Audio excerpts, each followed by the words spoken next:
Meus amigos, no ar, o Oficina da História. É realmente muito bom estar aqui de novo com vocês. É realmente um prazer estar começando essa segunda-feira com bastante história, com bastante cultura, divertimento e entretenimento. Eu quero fazer um agradecimento especial às várias mensagens, curtidas, compartilhamentos do pessoal que está acompanhando o Oficina da História nas redes sociais. Quero mandar um abraço para os meus alunos de Santa Maria de Passo Fundo, que estão acompanhando lá da cidade deles o projeto Oficina da História. Também vai um agradecimento especial ao Wagner e ao Luciano, da Fidelitar Estética Animal. E também um abraço especial à minha querida amiga Marina de Davi, da Que Brigadeiro, que toda semana nos presenteia com os doces feitos pela Que Brigadeiro. Meus amigos, hoje nós vamos falar sobre o século XX. Nós vamos falar sobre os eventos que marcaram o século XX. O século XX é o século das guerras. É o período da nossa história onde toda uma geração, onde toda uma população vai crescer socialmente, politicamente, economicamente, através das guerras, destas várias guerras que marcaram o século XX. Se liga aí.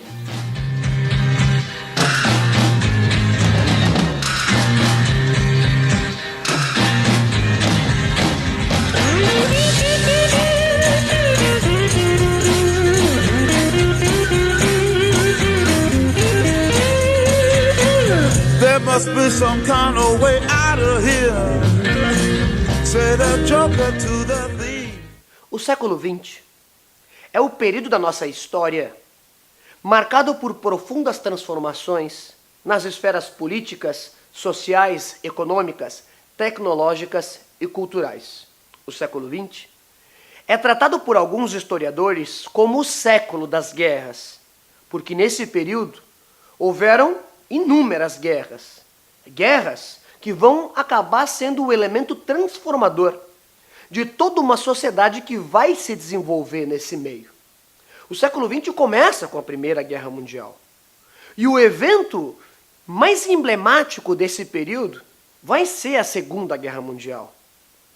Pela proporção do evento, pela quantidade de pessoas que pereceram nesse conflito, pelas profundas transformações e evoluções tecnológicas inerentes à Segunda Guerra Mundial, e é evidente, pelos horrores que elas causaram, como o Holocausto dos judeus. A Segunda Guerra Mundial é o período da história que vai de 1939 até 1945. E o evento que marcaria o início desse conflito seria a invasão da Polônia por tropas da Alemanha, lideradas então por Adolf Hitler.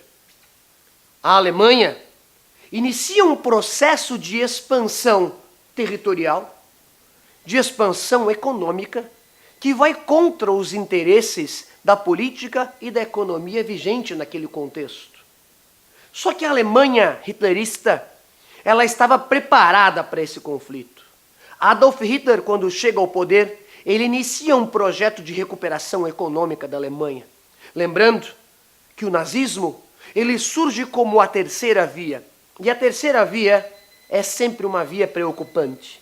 Ante o colapso do capitalismo liberal, ante o avanço do socialismo, oriundo das ideias da Revolução Russa de 1917, o nazismo surge como uma terceira via. Adolf Hitler, na sua campanha de expansão militar, anexa a Polônia em 1º de setembro de 1939, precipitando esse conflito. Imediatamente, França e Inglaterra vão declarar guerra à Alemanha hitlerista. E aí, o conflito toma proporções globais e mundiais. Ela é dividida historicamente, didaticamente, para facilitar a vida de quem ensina esse conteúdo, em 3 fases distintas. A primeira etapa vai de 39 até mais ou menos 41, quando o mundo assiste o avanço da Alemanha nazista de mãos amarradas, presos. Porque a Alemanha hitlerista ela vai usar uma estratégia chamada Blitzkrieg, ou guerra relâmpago, que vai ser o ataque combinado da força aérea, da infantaria, da artilharia, que vão tomar uma região em pouquíssimo tempo. Foi avassalador, foi um rolo compressor. A partir de 1941, a guerra perde o status de Europa. Ela para de acontecer unicamente na Europa, porque agora a gente tem o ataque japonês à base naval de Pearl Harbor, fazendo com que os Estados Unidos entrassem diretamente no conflito. Ao mesmo tempo, a Alemanha hitlerista invade a União Soviética, que estava sob o governo de Stalin. Essa frente oriental, essa frente leste da Alemanha nazista, no futuro, vai ser o tiro no pé. Vai ser o evento que vai enfraquecer toda a Alemanha nazista. Nesse contexto, então, nós temos dois blocos hegemônicos e, ao mesmo tempo, antagônicos. Os aliados, com França, Inglaterra, União Soviética e Estados Unidos, e todos os seus aliados. E do outro lado, o eixo, formado, então, por Alemanha, Itália e Japão. A segunda fase ela vai mais ou menos de 42 até 43, 44, quando acontece um equilíbrio de forças, quando o mundo começa a absorver melhor o impacto do avanço do eixo no mundo. Esse equilíbrio se dá basicamente pela entrada dos Estados Unidos e da União Soviética no conflito. A partir de 43, inicia a derrocada nazista. Nós temos alguns eventos que marcam essa transição. Primeiro, é a derrota da Alemanha na frente oriental. É a derrota da Alemanha na batalha Operação Barbarossa, quando eles vão invadir a União Soviética. Eles são derrotados. Seria um duro golpe na Alemanha hitlerista. Um outro evento seria o dia D, a chamada Operação Overlord, quando então a maior operação militar da história vai desembarcar mais de 200 mil soldados nas praias da Normandia. 6 de junho de 1944. Essa batalha, essa épica batalha, está imortalizada no filme O Resgate do Soldado Ryan. E os eventos que marcariam o fim dessa guerra seriam as duas bombas atômicas. 6 de agosto e 9 de agosto. As bombas Little Boy e Fat Man, que são largadas pelos Estados Unidos nas cidades de Hiroshima e Nagasaki, com o objetivo de forçar a rendição do Japão, de forçar o fim dessa Segunda Guerra. Lembrando que a Alemanha já tinha sido tomada pela União Soviética em maio de 1945. O Japão vai vir a se render a partir de setembro de 1945. Os eventos, então, que marcariam o fim da Segunda Guerra Mundial, que marcariam o início dessa nova era, seriam as bombas atômicas de Hiroshima e de Nagasaki.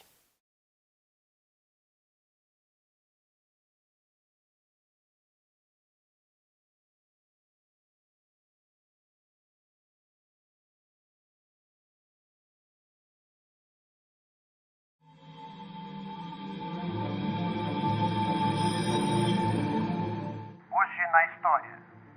Em 23 de maio de 1533, o casamento do rei inglês Henrique VIII com Catarina de Aragão é anulado. O Henrique VIII ele vai romper com a Igreja Católica através do ato de supremacia, criando o anglicanismo na Inglaterra. Em 23 de maio de 1789, acontece a prisão de Tomás Antônio Gonzaga. Tomás Antônio Gonzaga foi um dos líderes do movimento conhecido como Inconfidência Mineira, que vai acabar por ceifar a vida de Tiradentes. Em 23 de maio de 1846, o México declara guerra aos Estados Unidos. É a Guerra Mexicano-Americana. Em 23 de maio de 1915, a Itália troca de lado na Primeira Guerra Mundial e declara guerra à Áustria. Em 23 de maio de 1932, no Brasil, são mortos os estudantes Martins Miragaia, Drauzio e Camargo. Seria o evento que marcaria o início da chamada Revolta de São Paulo ou a Guerra Constitucionalista de 32, durante o governo provisório do presidente Getúlio Vargas. Hoje, dia do soldado constitucionalista em São Paulo. É dia da juventude constitucionalista. É dia internacional das comunicações sociais. E é o dia nacional da defesa das florestas brasileiras. É aniversário de Epitácio Pessoa, político brasileiro que foi presidente durante a nossa primeira república.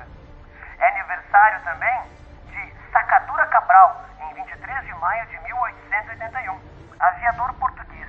Foi o primeiro aviador a fazer a travessia transoceânica entre Portugal e Brasil.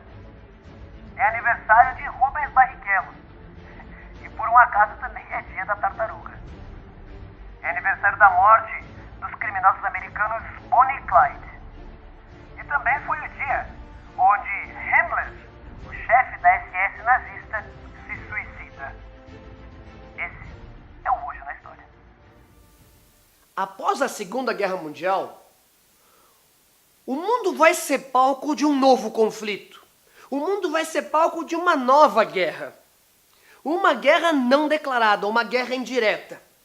Uma guerra que vai dividir o mundo em dois grandes grupos. De um lado, os Estados Unidos, sob a tutela do capitalismo. E do outro lado, a União Soviética, de orientação socialista. Essas duas superpotências, elas vão buscar o controle de áreas de influência ao longo do globo. De influência econômica, de influência política, de influência social e inclusive de influência cultural.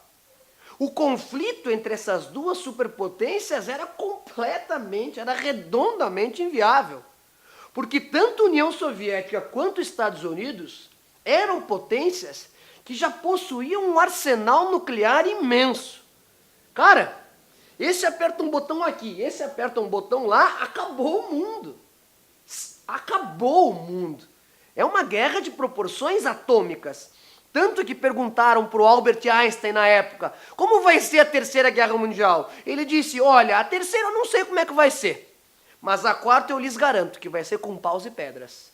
Ou seja, a proporção desse conflito era bíblica. Era uma hecatombe nuclear. Então, devido a essa inviabilidade, esses países vão acabar influenciando conflitos locais e regionais. Como é o caso da Guerra da Coreia, que vai ser o primeiro grande conflito armado pós-Segunda Guerra Mundial. Como as guerras de independência dos países africano e asiático nesse período da Guerra Fria. Lembrando, né, que a Guerra Fria vai imediatamente do fim da Segunda Guerra em 1945 até a desintegração do bloco soviético em 25 de dezembro de 1991. Um evento que vai marcar esse período da Guerra Fria, porque foi imortalizado no cinema, é a Guerra do Vietnã, onde toda uma geração foi para esse conflito, onde todo um movimento de contracultura foi criado, que é o movimento hippie, e a geração Woodstock, que surgiu como uma forma de manifestação contrárias à Guerra do Vietnã. Essa parte de cultura, essa parte do cinema, essa parte que envolve a transformação da sociedade, são elementos característicos desse período. E agora eu vou dar um toque para o meu colega, Daniel Dutra, que vai bater esse papo com vocês. Dani, vai daí. Beleza, Max, tudo bem? Muito legal estar aqui para falar contigo, dividir contigo esse assunto, para a gente falar um pouquinho sobre Guerra Fria, que é um assunto que a gente normalmente aprende lá na escola e de uma forma mais voltada para a decoreba, para as datas, para aqueles conteúdos que caem nas provas de vestibular.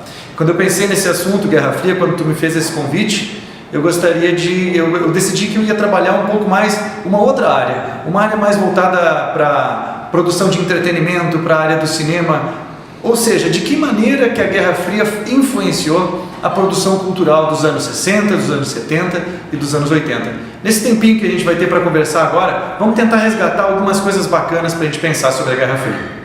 Em primeiro lugar, a gente tem que imaginar, tem que tentar se colocar no lugar das pessoas que viveram esse contexto de Guerra Fria, que envolve vários aspectos. Por exemplo, o medo de uma guerra nuclear. Tem noção do que é o medo de que a qualquer momento pode estourar uma guerra que vai acabar com o mundo? Imagina como é que isso pode mexer com a mentalidade das pessoas.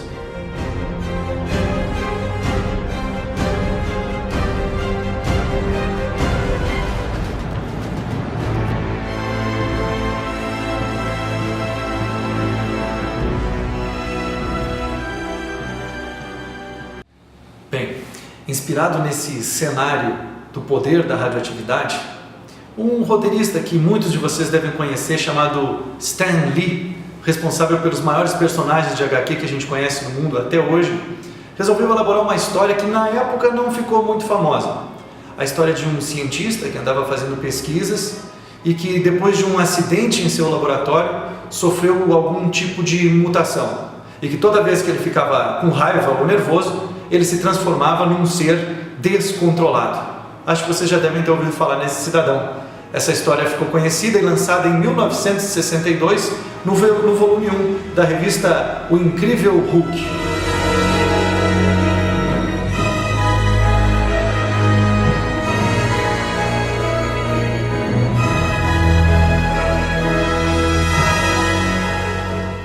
Os adoradores de HQ sabem muito bem que o Incrível Hulk está muito mais para um anti-herói do que herói. Mas com certeza ele é resultado desse cenário que a gente consegue imaginar nos anos 50, nos anos 60, do efeito da mentalidade do terror, da mentalidade do medo. Muito bem, esse é apenas um dos personagens gerados pelo contexto da Guerra Fria. A gente não pode esquecer que um dos aspectos fundamentais numa época como a Guerra Fria é a guerra ideológica. E nesse ponto os Estados Unidos têm uma vantagem muito grande. Eles têm a seu favor não só a cultura de Hollywood, como também a cultura de massa, que foi inaugurada nos anos 50, nos anos 60. Exceto que esse personagem que eu vou falar agora não surgiu no contexto da Guerra Fria, ele surgiu durante a Segunda Guerra Mundial e foi parar nas telonas dos cinemas recentemente, no século XXI. E fez parte de seriados, fez parte de histórias ou de outros filmes nos anos anteriores. Mas esse personagem continuou sendo utilizado durante toda a Guerra Fria. E os seus inimigos eram sempre aqueles inimigos relacionados ao contexto das lutas entre Estados Unidos e União Soviética. Os inimigos exteriores, os inimigos estrangeiros do leste europeu, os inimigos russos. Este é o Capitão América e todo mundo já deve ter ouvido falar. Pois bem, o Capitão América não deixou de ser utilizado durante a Guerra Fria como forma de propagar a ideologia de exaltação do nacionalismo americano.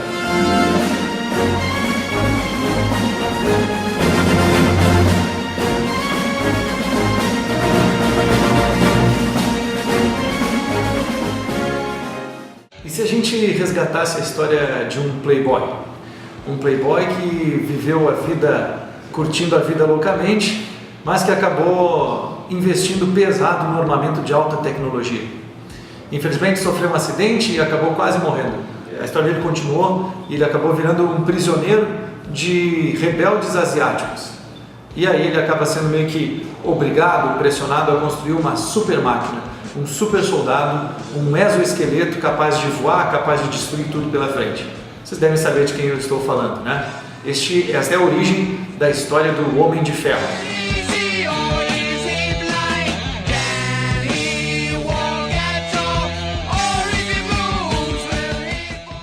Bem, não podia deixar de fora um dos personagens de HQ que é praticamente um dos símbolos da Guerra Fria, o Wolverine.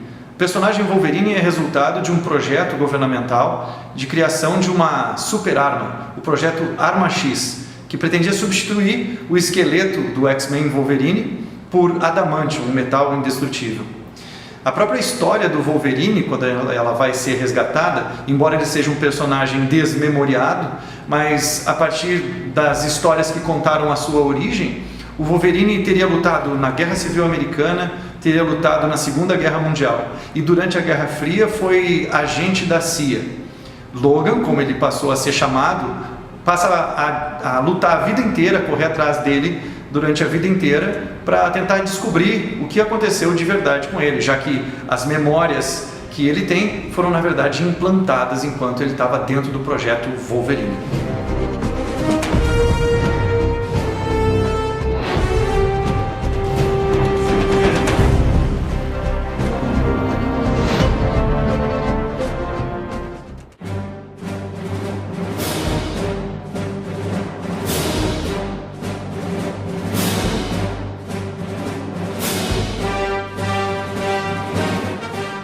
A série Star Wars não é exatamente inspirada na Guerra Fria, mas ela deu muito pano para manga.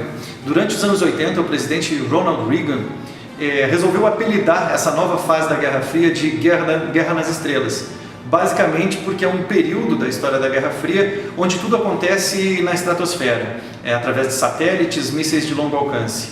Sem contar que é um prato cheio para jogar para a União Soviética o lado negro da força. Bom, Max, é isso aí, né?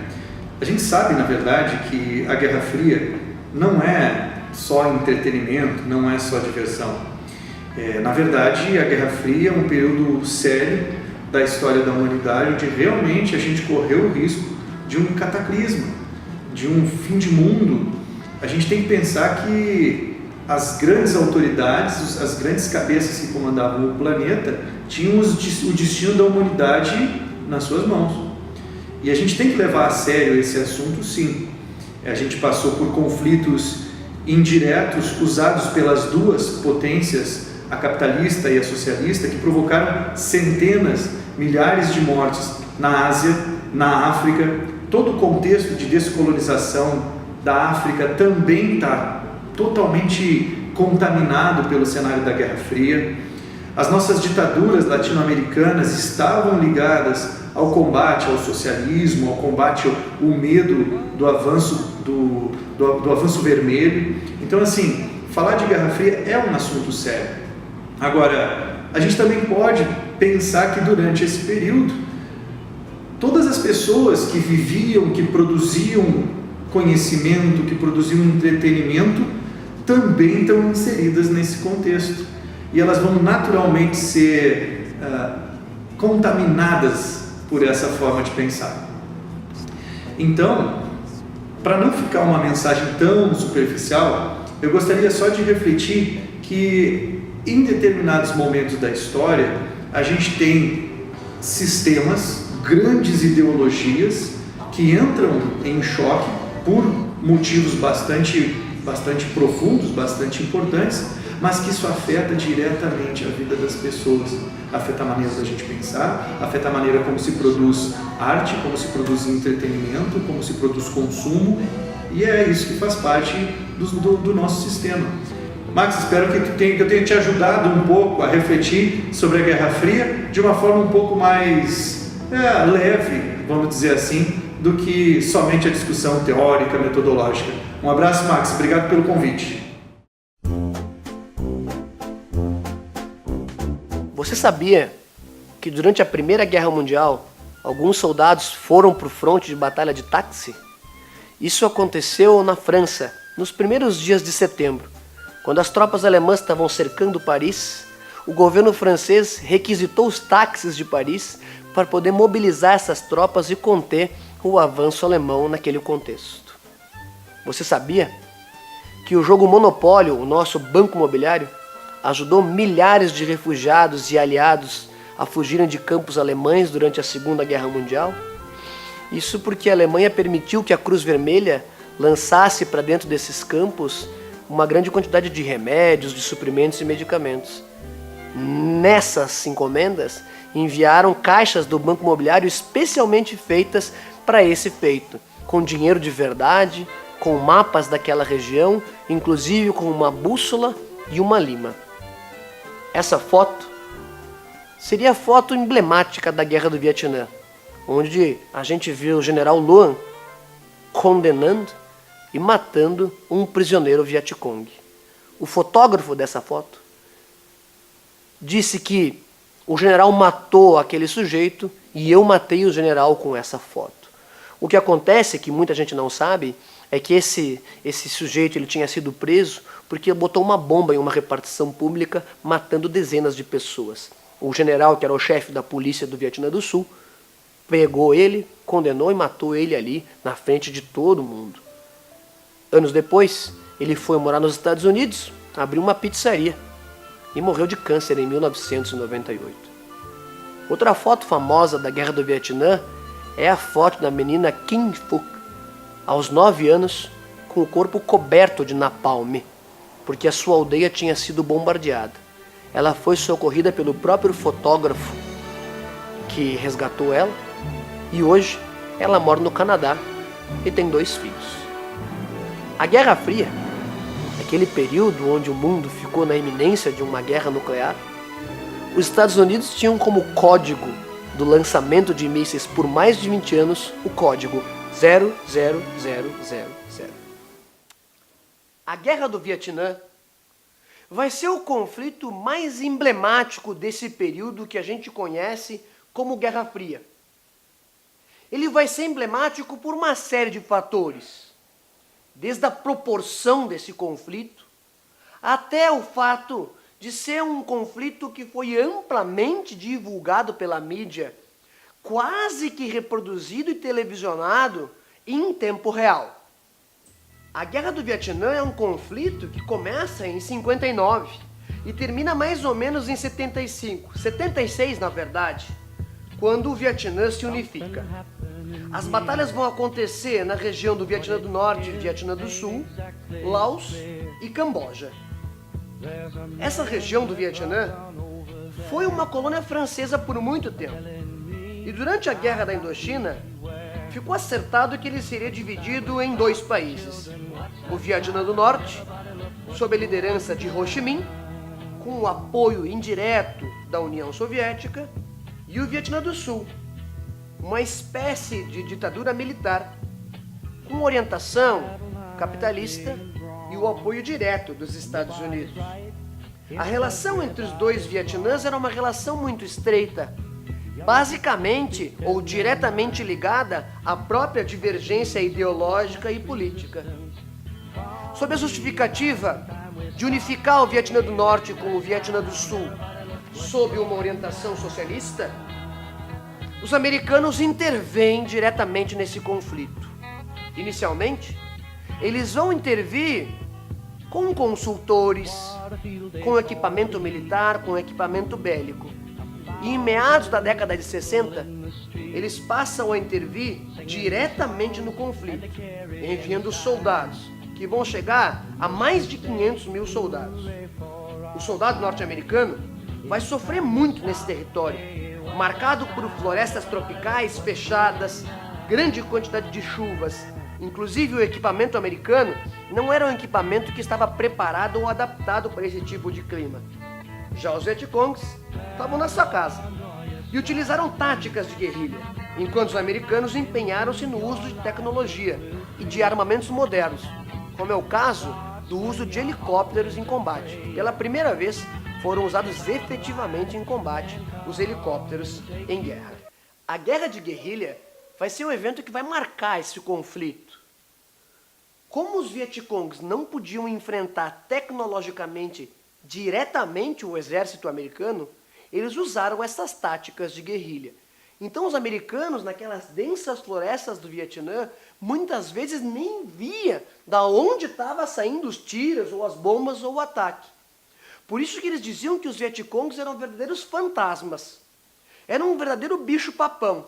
Na cultura americana, esse bicho-papão tem um nome, é o Charlie. E por isso que os americanos, os soldados americanos, no contexto da Guerra do Vietnã, vão apelidar os Vietcongs de Charlie. No final da década de 60, era evidente o fracasso dessa intervenção americana. Mesmo com o uso dessa tecnologia avançadíssima, inclusive com o uso de armas químicas, como um herbicida agressivo e violento como o agente laranja, ou com uma bomba feita à base de gasolina, que é o napalm, que criava uma espécie de gelatina incandescente que grudava na pele e aquilo ia queimando até os ossos, mesmo que tu colocasse o braço dentro d'água. A experiência Vietcong em combate nesse tipo de território era infinitamente superior. Para piorar, no final da década de 70, o Vietnã do Norte invade o Vietnã do Sul e toma a embaixada americana na cidade de Saigon. Esse evento foi desesperador para os americanos e iniciaram uma retirada lenta dos soldados americanos que estavam nessa região. Foi o período mais violento e mais sangrento dessa guerra. Nos Estados Unidos, a década de 70 é marcada por uma grande quantidade de protestos justamente contra essa guerra, porque vidas inteiras foram ceifadas, famílias foram ceifadas para lutar numa guerra que para os americanos não tinha sentido nenhum. Um movimento hippie, um movimento de contracultura hippie, vai ser o evento que vai marcar a juventude americana da década de 70. O Festival de Woodstock vai ser emblemático também na década de 70. Já são milhares de soldados americanos mortos e a televisão ela vai televisionar quase que em tempo real as cenas dessa guerra. Gente, sem o apoio do povo e com sucessivas derrotas, o governo americano aceita o chamado Acordo de Paris, que prevê o cessar-fogo na década de 70, mais precisamente no ano de 73. E em 75 ocorre a total retirada das tropas norte-americanas do território do Vietnã. Vai ser o evento que marcaria o fim da guerra e a vitória do Vietnã do Norte, que vai se unificar sob a tutela de um regime socialista. O fim da guerra do Vietnã é justamente marcado por essa grande quantidade de protestos. E os americanos, derrotados, humilhados nesse conflito, eles vão tentar ir à forra através de uma tentativa de mascarar essa derrota. Um elemento usado pelos Estados Unidos naquele contexto vai ser o cinema, onde vai ser criado um personagem fantástico, que vai ser muito feliz e exitoso nesse projeto, que é o Rambo. O Rambo, ele vai ser uma espécie de redentor dos Estados Unidos, onde através do cinema o Rambo vai se vingar, né? Vai vingar os americanos, todos os americanos, na cruel e violenta derrota que eles sofreram na Guerra do Vietnã. Os anos 80 são marcados por uma série de conflitos que marcam a decadência do bloco soviético e a suposta vitória do mundo capitalista. O conflito Irã-Iraque, uma disputa territorial, e na verdade é uma disputa por zonas petrolíferas, seria o evento emblemático dos anos 80. A derrota soviética na Guerra do Afeganistão, também chamado de o Vietnã soviético, com 10 anos de conflito, vai enfraquecer econômica e politicamente a União Soviética, vai ser o último grande evento então da extinta União Soviética. Os anos 90, o fim da Guerra Fria, inicia com um conflito que é a Guerra do Golfo, onde uma coligação militar, liderada pelos Estados Unidos, vai invadir o Iraque, porque Saddam Hussein tinha invadido o Kuwait, controlando zonas petrolíferas. A partir daí, as guerras sob a vitória, sob a tutela dos Estados Unidos, vão passar das fronteiras americanas e vão tomar conta de vários eventos isolados ao longo do mundo. Mas isso vai ser papo para o nosso próximo programa, para o nosso próximo bate-papo. Muito obrigado, acompanhe a Oficina da História nas redes sociais e até o próximo programa. Valeu!